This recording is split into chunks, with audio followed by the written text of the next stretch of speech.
What's up, guys? It's Ashley, coach of the Houston Harden, coming at you live for week 2 of the UBLN. I'm going up against my boy MSU Timbo Slice, I think his name is. Coach of the Detroit Darmanitans. Super excited. Trying to come back from getting tossed on our neck 6-0 last week. So let's talk about the team real quick. I've got my boy Zygarde. This is a sub Dragon Dance set with 1,000 arrows, and I think the other move is extreme speed, but do you really need another move besides 1,000 arrows? At +1, I think I'll speed everything on his team minus Tapu Koko, and yeah, I'm not too worried about it because he has to be running max speed. Tapu Koko to outspeed me, so hopefully Zygarde can put in some good work. We got thundurus-t, who's got our Poisonium Z. That's our Z-Mon this week. He's got a Sludge Wave with Hidden Power Ice, Dark Pulse, and Volt Switch. Hopefully he'll get to run in on the team a little bit. That Poisonium Z is going to be nice against Mimikyu, which can be weirdly bulky sometimes. We got our Mega Glalie here, our boy Harden. And I remember the nicknames this week too, so you'll see those as it comes up.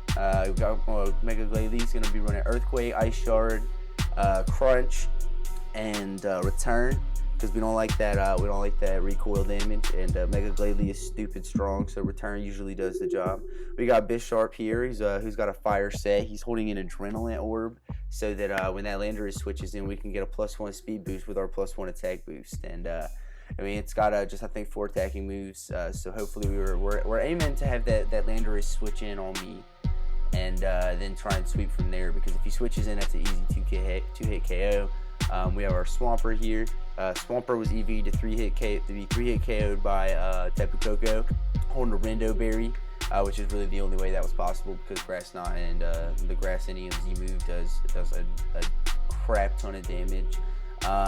We also have a bulky Wisp Pass Clefable, which is nice because we can start passing health around to any of these mons, because Clefable walls a good bit of his team. Like, I can't really see anything that's going to be doing like super good damage to Clefable, and it can just start passing wishes off to everything. So let's see how the game turns out, and hopefully we don't get 6-0'd again. So we're going to come in. He's going to lead with his Uxie, and I'm going to lead with my thundurus-t. So I thought Thundurus was a pretty good lead. I just hit Dark Pulse to begin him with here because I did not feel like he'd be switching into Landorus, and I was right.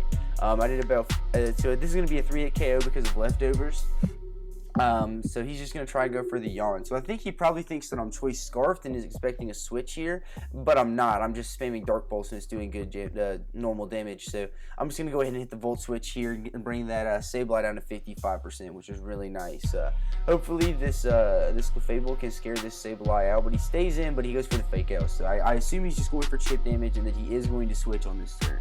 And not knowing what he's going to switch into, I decided to go ahead and throw up a Wish, because whatever I'm going to switch into, it's going to do very little damage, hopefully, and I can just heal it back up. So I go into my Thundurus, probably trying to take anything that he's going to throw at me, and he roars me out into my Zygarde. So here I'm scared of the Ice Beam, so I'm going to go ahead and switch into Swampert, because it can take pretty much anything this wants to throw, and it does have the Ice Beam. The crit wears me down a little bit, which sucks, because I really need this to have as much health as possible for Tapu Koko. Tapu Koko can do a little bit of work on my team. I mean, it's not super strong, but it's definitely scary because it's very fast. He's going to go ahead and hit this. So on my calcs, 55% was the absolute max I could do with Return, but I hit that button and got the KO. So sometimes you just got to go for those high percentages, because you know your dreams come true. But unfortunately, here's rocking the Shucka Berry. He's going to get off a Dirty Scald, 50%. I obviously can't take 2 of those, and I'm not sure if I could 2-hit KO. I definitely could without that berry, but then I was a little bit nervous, so I decided just to go into my Bisharp. So Bisharp is just going to let him set up Stealth Rocks, get the knockoff here. That's his first kill of the season, which is pretty cool. And now he brings in the Landorus. So yeah, it brings my attack up and my speed, which is super nice, but unless I get a crit here, it's not going to 1-hit KO. So as you see, it at 77%, which is insane, and I'm going to die to the Earth Power. So unfortunately, that didn't work out the exact way that we wanted it to, but it still felt really nice to get it off and get that huge chip on the Landorus, because now I can just go ahead and hit Return with Mega Glalie and give me another kill. So now here comes the Mimikyu. Here, unfortunately, I went, as you'll see on the next turn, he's going to Swords Dance this turn, get some power up. I don't blame him on that. He's got the Disguise. He's also got Shadow Sneak because he has Mimikyu. That's what you run. Unfortunately, if I'd have picked Ice Shard there and gotten some chip damage off, this next attack probably would have done a lot more damage. I'm going to go into Nature Boy Ric Flair thundurus-t here. Go ahead and hit the Acid Downpour. He's going to live on 8%. So if I hit the Ice Shard, that would have killed the Mimikyu there on its own right, but I have to trade it for my Thundurus, which is absolutely trash, because that Thundurus would have swept through the rest of this team no problem. That would have been 3 kills for Thundy-T. But, well, we're going to go into my boy nickname here, and he's going to just take this Twinkle Tackle like a boss. Like, seriously. Like, that was crazy. And he gets the 1-hit KO on the Earthquake, which is nuts, because I had maybe a 3% chance to do that. It was a 102 max roll. So just really nickname putting in the work here. He goes down to Judge over here, but that's not a problem. Zygar is just going to come in and click the buttons that he wants to. Zy GG guard. That's all he has to say. He's going to hit the substitute on first because, truth be told, I misclicked. But we're just going to go ahead and hit 1,000 arrows here in that game up and get our first win, 2-0. Against the Detroit Darmanitans. So it feels pretty nice seeing my first win in league play. I was really excited about my prep this week, and I think it did. I think I did very well with my prep. Shout out to MSU, because that was a tight game, man. That was a good game. You played very well.